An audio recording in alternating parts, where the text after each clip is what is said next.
Like life, insurance is one of those topics where there's a ton of information. Everyone claims to be an expert, but there's a lot of information out there that's not true. So let's talk about where you can go to get timely, accurate information from a trusted and experienced professional. Stay tuned and we'll talk.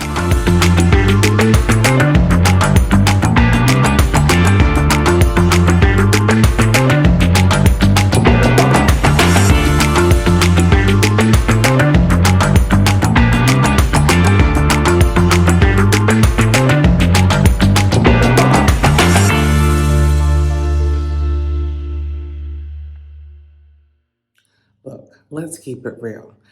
It seems like there's a lot of people out there nowadays that are insurance professionals.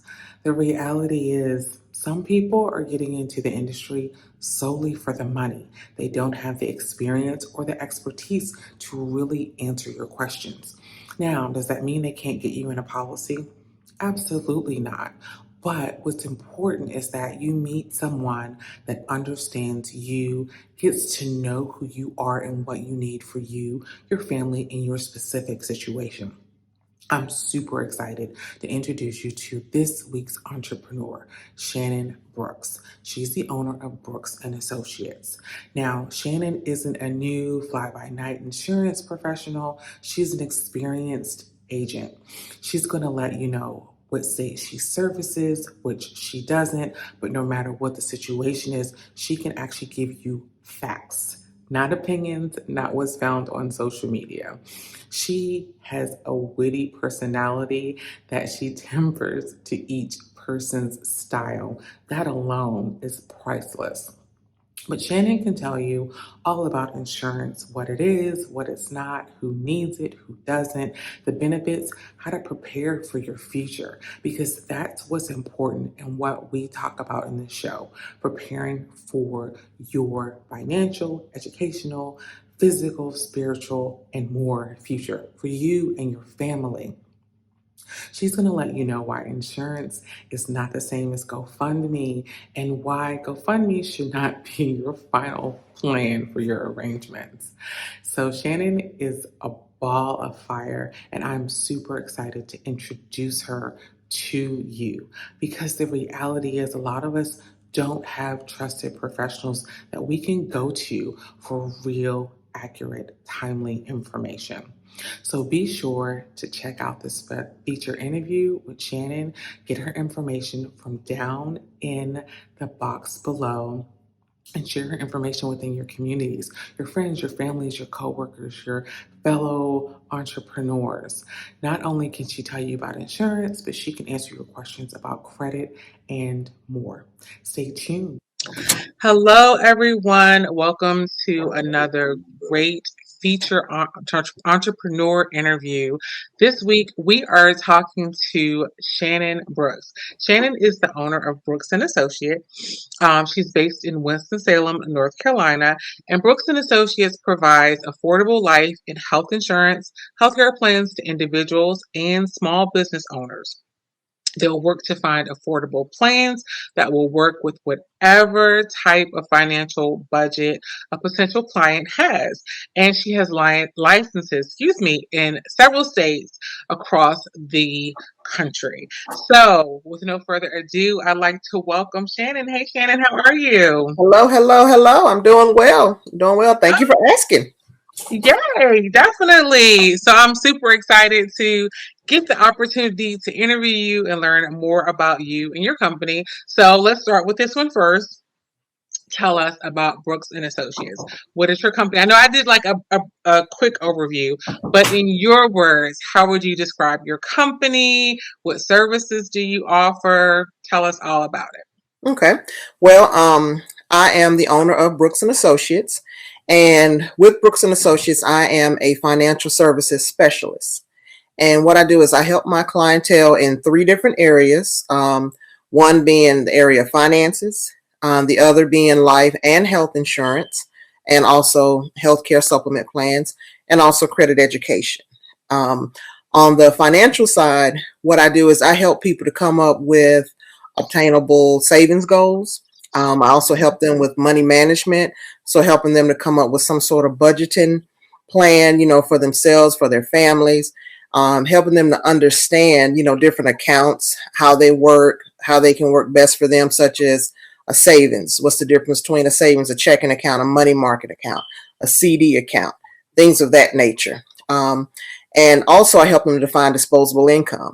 And then once they're able to track their disposable income and keep it, that's when I tell them, okay, now it's time to look into investing in some sort of insurance, mainly life insurance, because anybody that knows me knows that my saying is always GoFundMe is not life insurance.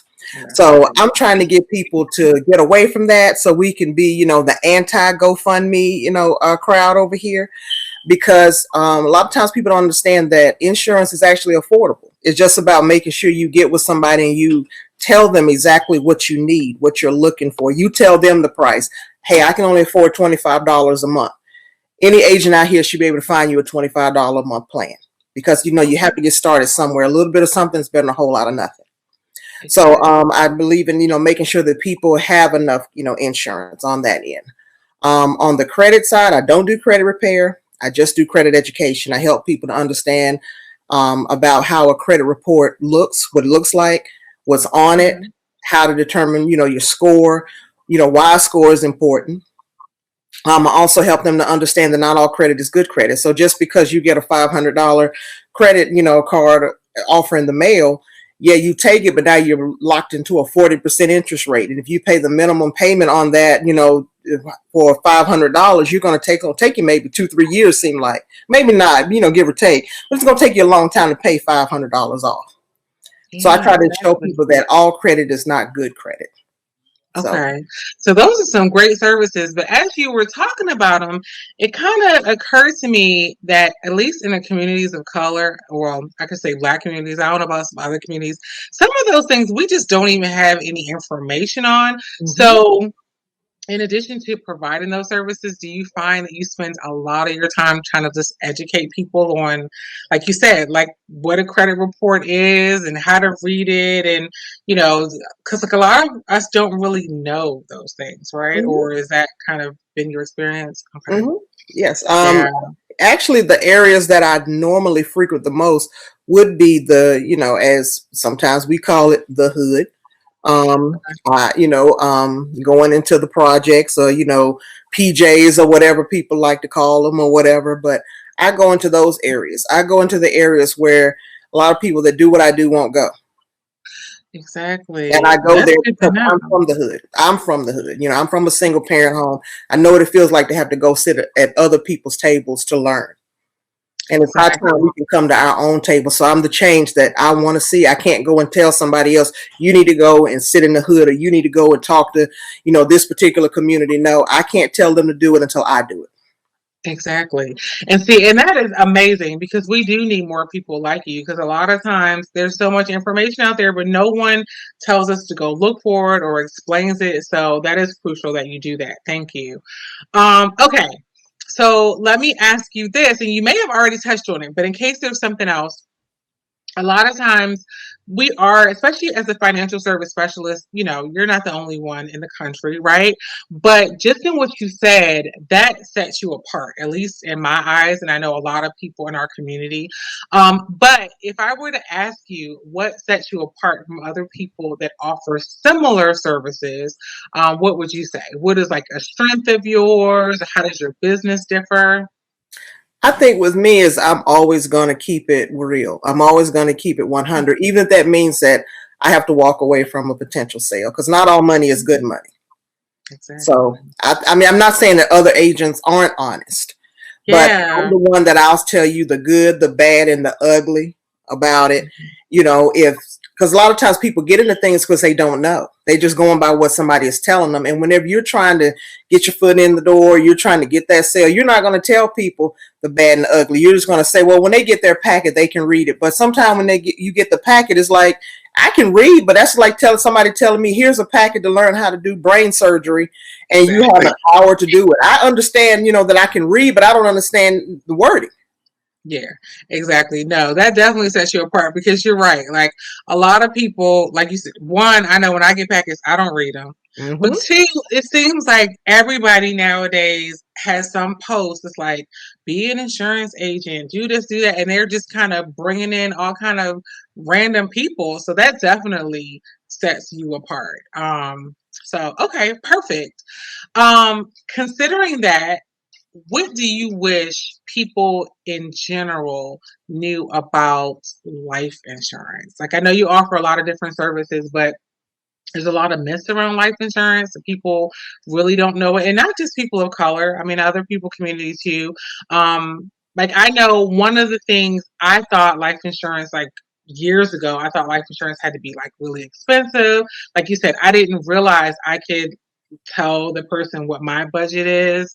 I also didn't know things about like whole and okay, I'm taking away from your interview, Are you but good?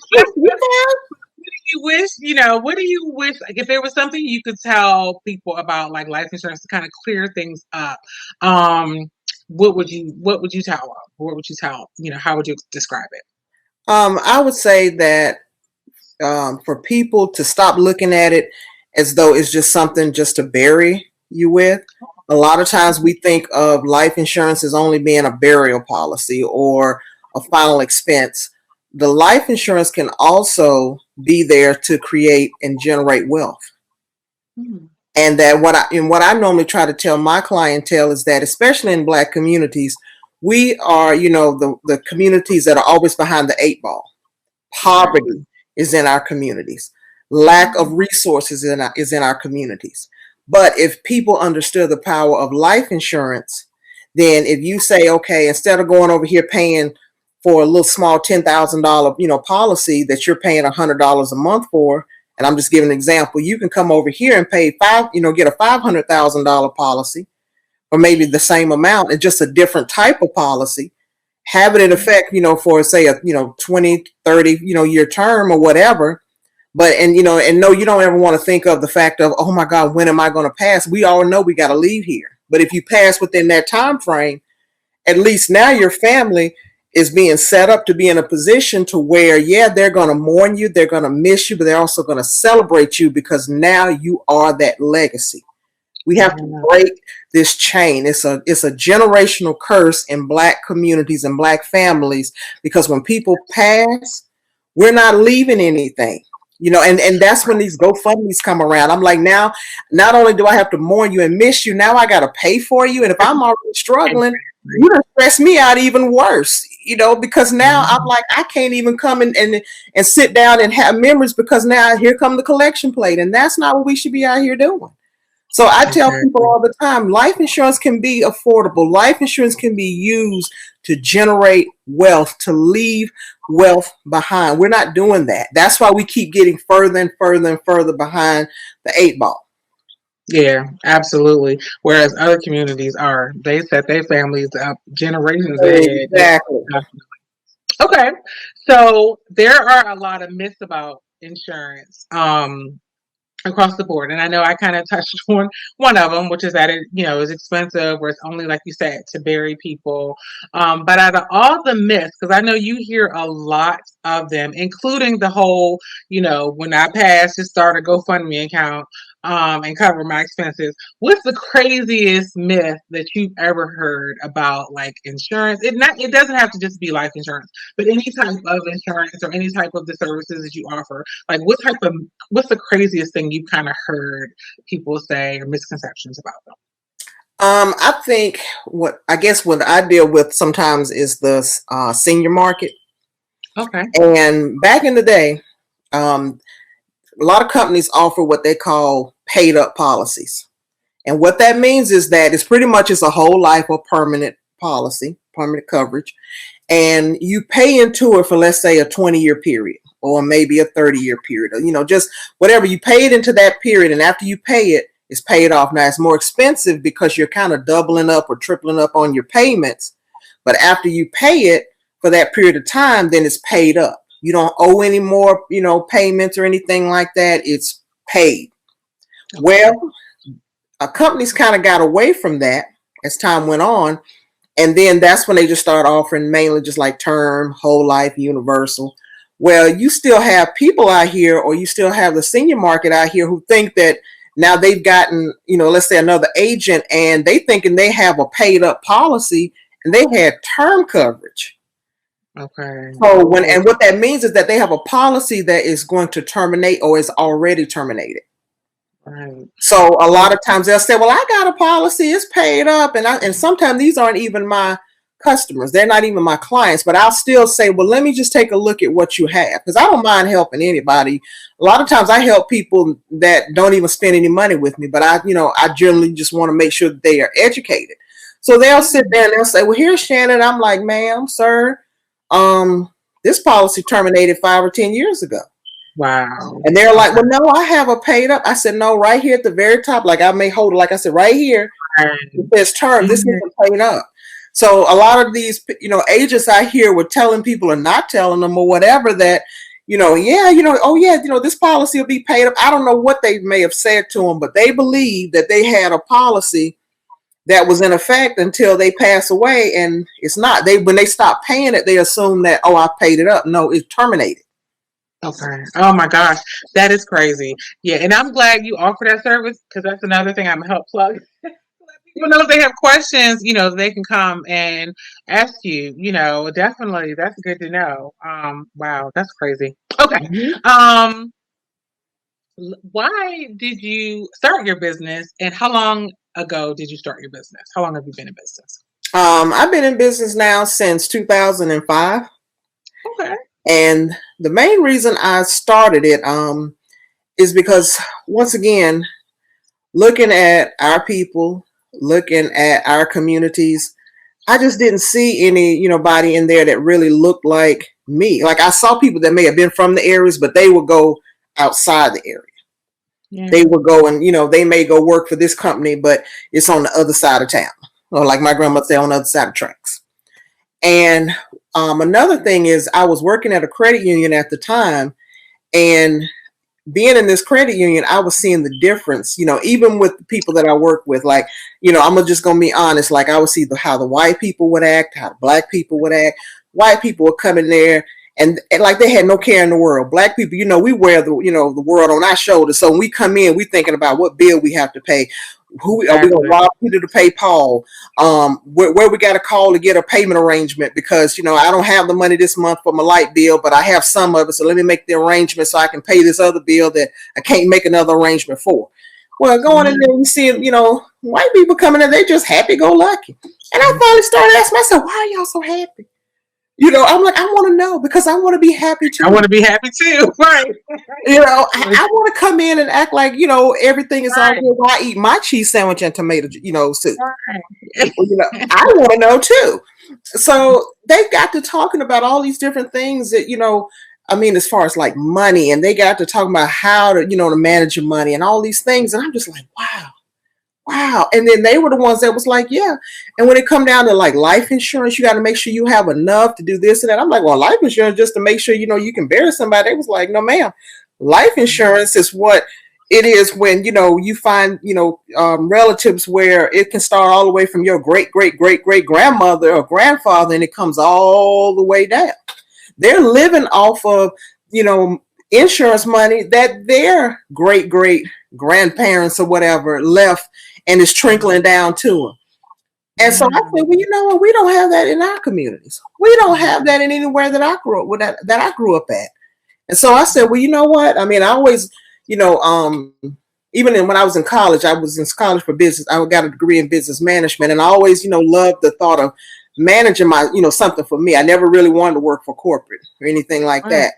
And I've always just been intrigued behind how money works. But I never really could get my foot in the door anywhere to really get the kind of information that I needed. Like I love Black enterprise.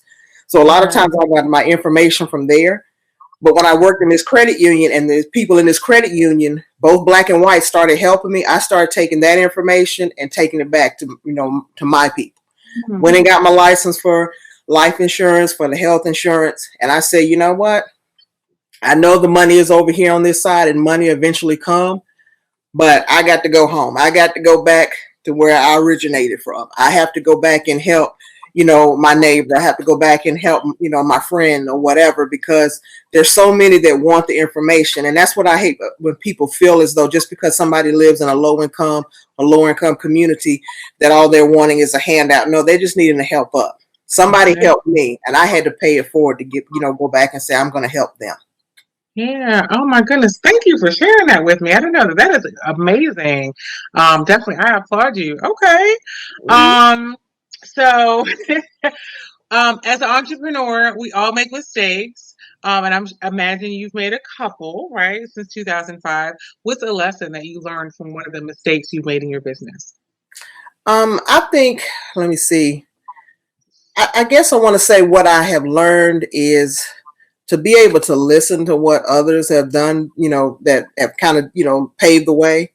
Because I can be a little firecracker, and I can be a don't tell me what to do kind of person. Like, I got this, and really I don't have it, didn't have it.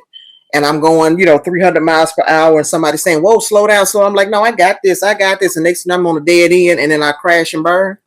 Yeah. So I think for me, it was more so learning how to be a student all over again, learning to be a student, learning to humble myself, and Okay. learning how to ask for help, because sometimes I didn't want to ask for help. I was like, oh, I got this. I got this. But then I'm like I said before, I'm like, wait a minute. And I hate to, sound like, I don't speak good English, but no, I don't got this. Let me go out Right. here and find somebody that can help me, because I'm struggling right Right, exactly. Oh, that is an excellent lesson. I think a lot of people could probably stand to learn from that lesson. Okay, so you talk to a lot of people, probably every day, now. but if not, at least every week, every month, and they're all at various stages of like their business, right? Like I know you Hmm. probably talk to, like you said, individuals, entrepreneurs. You got warm, cold leads, quotes, new clients. I'm sure things I'm probably leaving out. How do you keep it all straight? Like, do you have it all in your head? Like some people are able to keep all that stuff straight in your head. Do you write it down? Do you have like some sort of system? Do you have an assistant? Like, how do you kind of juggle all the balls and make sure nothing drops? I'm old school, so I don't really do all this new technology with phones and laptops and tablets and everything. No, I put everything in my calendar. I write everything. I love pens. I love paper. I love calendars. Everything I have is always in my calendar. I write everything down. I always write it down, and I will be honest. I always say sometimes, depending upon how important I think it is, sometimes I may omit something, Okay. because I cannot feel it. But for the most part, I do try to stay on task by writing everything down, and try my best just to if keep up with what's going on in my day, and so I can go ahead and check it off and go to bed and do it all again the next day. No, that's right. Yeah, I was going to say there's nothing wrong with writing it down. I write a lot of things down too because sometimes just writing it is what works. It don't make sense to Mhm. change something else if you got what works. So I'm all for it. Okay. Um, I always joke, and I think I'm sure you probably heard the joke, but in case you haven't, I always joke that it seems like at networking events, it's always like insurance people, real estate people, and like financial planning people, right? It seems like they're the only ones that really understand the value of networking, which is crazy because there's so many industries and people out there. So I always applaud you because I know that you attend various networking events on different days, different times, and you make that a part of your marketing strategy and your schedule. So, do you have any tips that you'd like to share with our viewers on like getting the value of from attending networking events? Because, like, I know that every event is different. Sometimes you might go to an event and it's like you and three other people, and you might go to an event and it's like you and like 50 other people, and there's some in person and some virtual, but like when you go, does it help to, and again, I don't want to put words in your mouth, so like you don't have to these things. But I know sometimes people have like a goal, or sometimes people say, I'm going to pass out 10 business cards, or like, do you have any tips or what, how do you handle networking and how would you recommend that other people, handle networking so they get value from going to some events, if that makes sense? Okay. Well, right now, since we're kind of in the virtual world, I do a lot of, just virtual networking events. I would say when you go into one, just kind of watch and observe the room, because even though you may not be face to face, you can still kind of, in a sense, sense the energy. I would say, the Zoom calls, WebEx, they remind you of the show Hollywood Squares. So I'm always looking at everybody's square to see, not judging them, but just seeing, like, how they're operating, how they're looking. If you come on and you got a face that like you don't want to be there, then I'm like, you know what? I don't know if I really want to deal with you, because maybe that's just your sitting face. But even me, I know I can look a little mean at times. I know that, but I do try to come in and, try to perk myself up or whatever, because I don't want people to think I'm not approachable. But I would say just, read the room whenever you go into the Oh, breakout rooms. Read that before you get to, to really speak. And I always say, let me go last. And there's a reason I want to go last, because I I like want that. to be able to see how everybody else is going. If I feel like all you want to do is just hog the room, well, that's the one I don't want to talk to. If I feel Yeah. like somebody's more introverted than me, and I think I, am the most introverted person out here, well, maybe we may not get along because we're not going to say too much to each other. Somebody Mhm. got to motivate. And introverts, we are very, we're not that motivated at times. At least I know I'm not. But, I Mhm. would say just read the room. And not every room is for you. Not every call is for you. Yeah. You don't have to go on here. I go on a lot of calls, but that doesn't mean that every call I'm getting anything out of it. Sometimes it's just a trial and error. Right. And sometimes I Yeah. go into a room and it may only be 5 people, but out of those 5 people, and it's all about building relationships as well. Like, I don't necessarily care about who you are and what you do if I don't know you. Yeah. And I'd rather get to know a person first. Then I can say, let's move forward. Whether, I'm doing business with them or they're doing it with me, or we're just, referral sources for each other. Yeah. But I would say just go in there and just read that room first before you go in there and just get to talking, and everybody just sitting there like, Mhm. just looking at Right. you. It's like, okay, well, let me go ahead and leave, click leave so I can get on up out of here or whatever. That was a waste of my time. But I would just say, Mhm. just, read the room first. Feel the energy. If you're in breakout rooms, feel the energy amongst, those people that are in there. And if you feel like it's a good fit, it's a good connect, move forward. But if you feel like it's not, it's nothing wrong with falling back, because one thing about it is that people's time and their talent is very valuable. You can't go back and get, pick up spilled milk. You can't go back and get time that's, that was spent, that was not worthy of you spending it. So, Yeah. Definitely. That's good tips. Thank you. Because yeah, you were I've been in a couple of rooms, especially like you said, the virtual ones, that I'm like, dude, do you actually see that I'm not talking to you? So stop pushing. Like, I have people that's like, well, when are you gonna quote and what do you need? And I'm like, dude, I just came in here. I don't even know you, much mhm, less to say like I want your service. Yeah, you're right. Like, it's funny. I'm just thinking of this one last one I went to, and this one guy just was not reading the room at all. So yeah, and then afterwards he sent me a message and I was like, okay, clearly you didn't understand when I told you I'm not ready for your flyer. Like, and that's the mhm, thing, like I've noticed too, like how I always kind of say like networking events are always like insurance people, real estate people. These logo and these flyer people are like pushy. I'm like, back up. Like, like mhm, I do need your services, but if you're gonna push me, then I'm not. But okay, sorry, this is about mhm, me got off exactly. tangent. All right. Yes, definitely. Okay.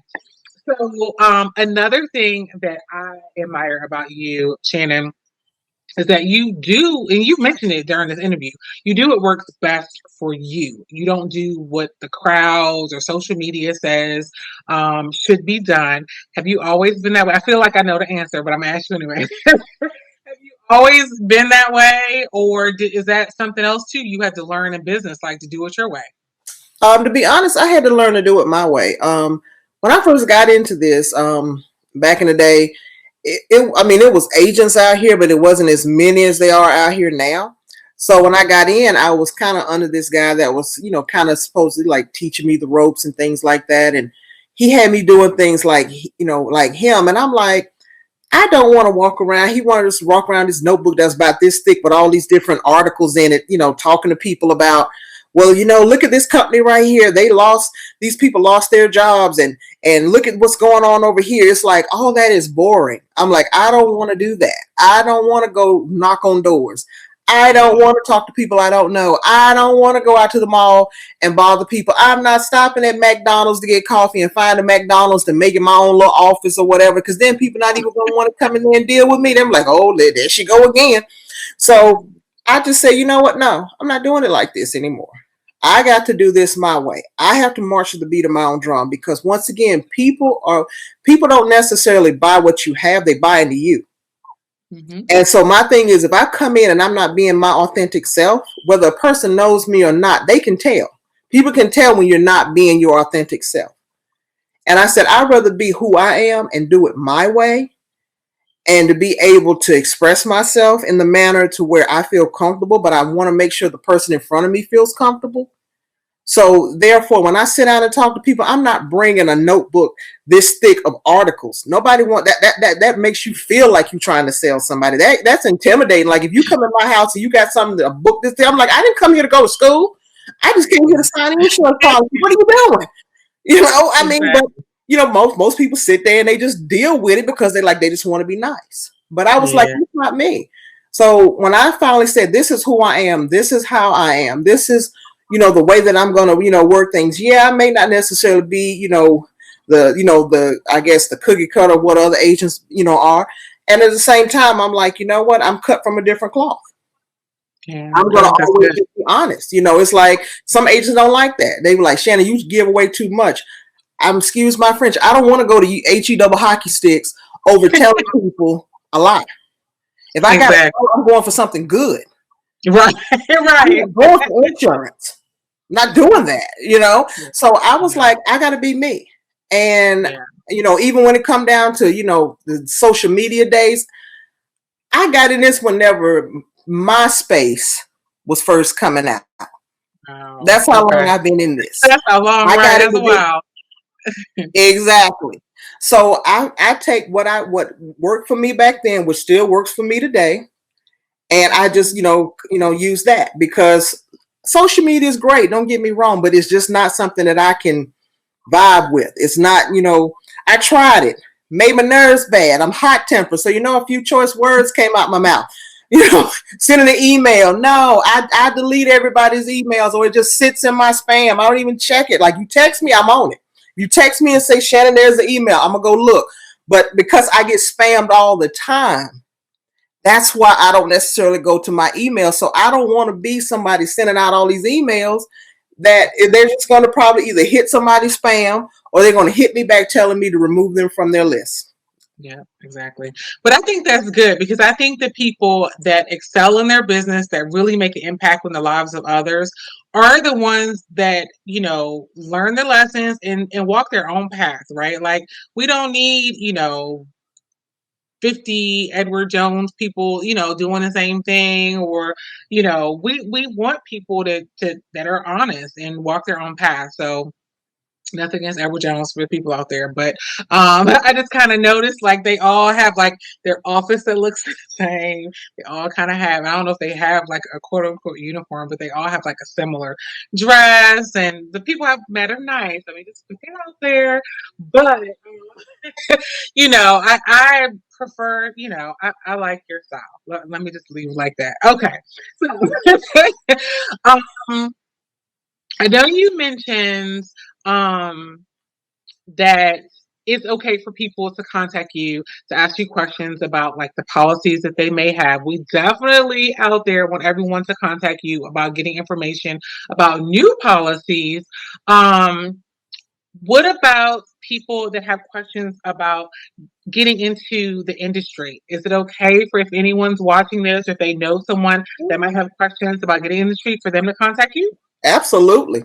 I'll tell you anything and everything I know, anything you want to know, the good, the bad, and the ugly, I'll tell it all. Okay. And then, do you ever do, and I probably should have asked you this before, so I don't put you on the spot, but if the answer is no, that's fine. Do you ever do like lunch and learns, or like seminars, or things like that, that if anybody wanted to like attend them to learn more about your products and services, or is it best for people just to kind of contact you directly? Like, do you ever do like webinars, or people have so many things, like, right? Like at luncheon, like I know people have done things at the library. Like, do you do any of that stuff? Well, before COVID, I used to do different lunch and learns, or I would Okay. have like seminars. Like I was, forever doing a seminar at a church or at a Okay. library. But once COVID hit, I did a few at the very beginning when everything was kind of virtual. Okay.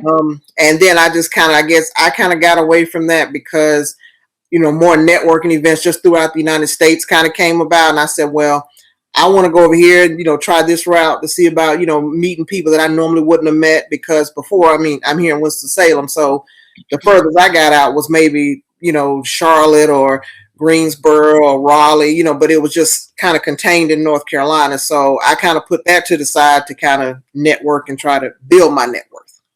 Okay, perfect.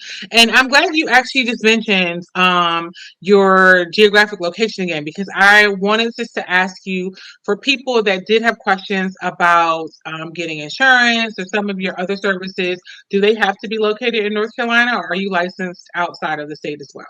I'm licensed outside of the state. The only thing is that I don't mind, anybody can call me. That doesn't Okay. matter. But it's just a thing of if I'm not licensed in that particular state, then I can't offer, like the policies or anything like that. But I still can help you if you just have like questions or concerns or anything, or especially like I said, a lot of times people will reach out to me because they already have a policy and their agent is either died or their agent is no longer in the, with the company, or they can't find the agent.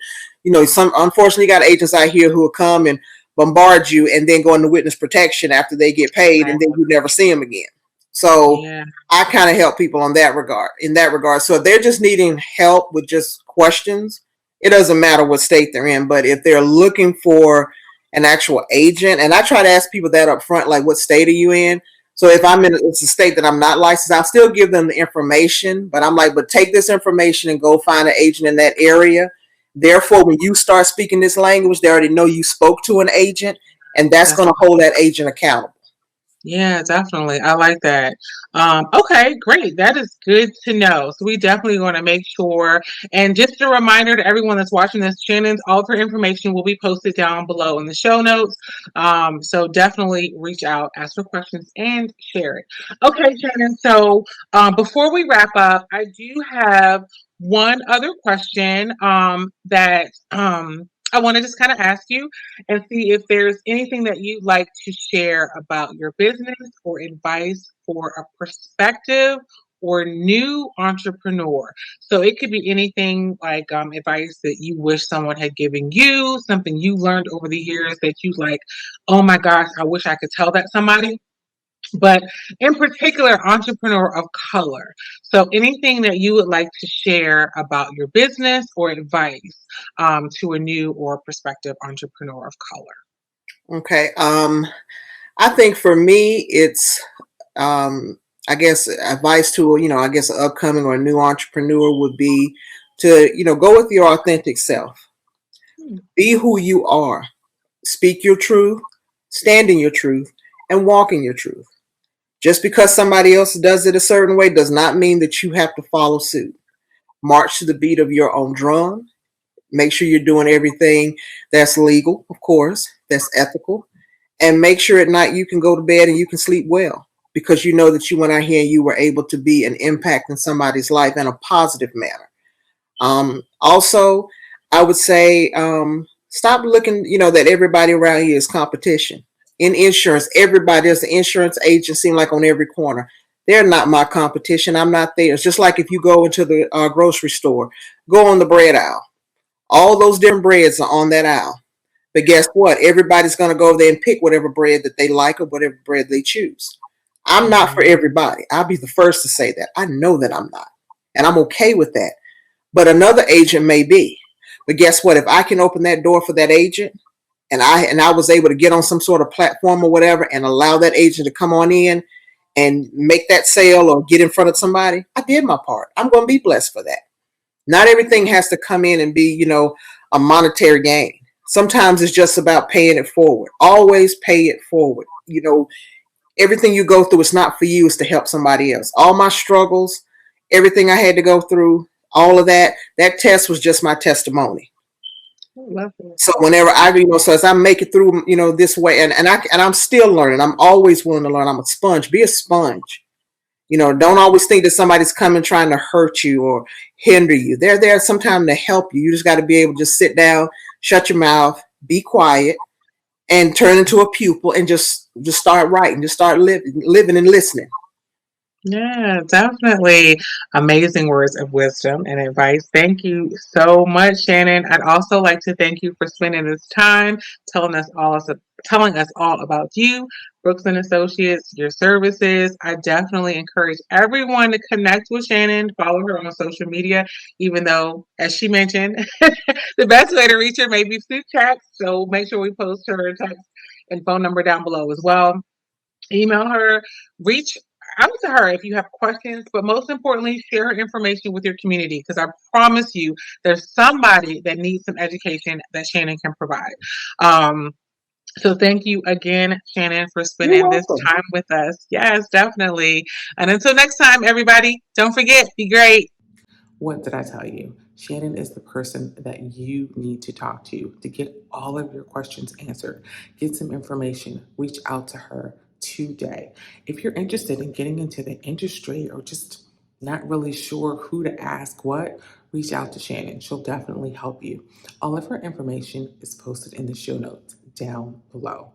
This was an amazing interview, and I'm so excited that you watched it. If you'd like to be featured or sponsor an upcoming episode, reach out to me at info@theblackentrepreneursnetwork.com. As always, this show is brought to you in partnership with Relationship Entertainment Television. Be sure to check out their full lineup of positive and encouraging TV. You can stream them, watch them here on the YouTube channel or on their website, www.re-tv.net. If you haven't already, be sure to subscribe and hit that bell while you're there so you can be notified when new episodes of Entrepreneur Insider premiere every Thursday at 6 p.m. right here on the RETV YouTube channel. Be sure to share this and help us grow. If you have any entrepreneurs or professionals that you'd like me to feature, be sure to let me know that as well. And I love reading your comments, so post them down below. Thank you for watching, and until next week.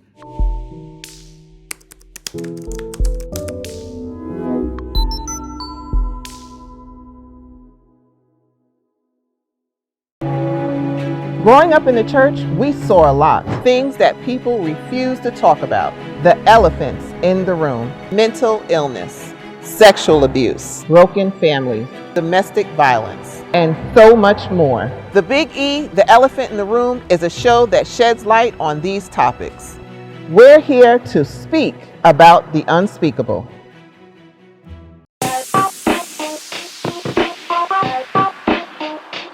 Welcome to What's Going On? My name is Demita Joe. Each Wednesday, you can find me here at 3 p.m. I'll be over here discussing different things that are going on and try to bring you a boost of positivity for your week because we all need this. We're going to share some feel-good stories. We might find a hometown hero. We may take a look at some trending topic. And sometimes we might even find a lesson in a not-so-warm and fuzzy story if we can. I'm Demita Joe, and I'll see you guys on the next episode right here on What's Going On?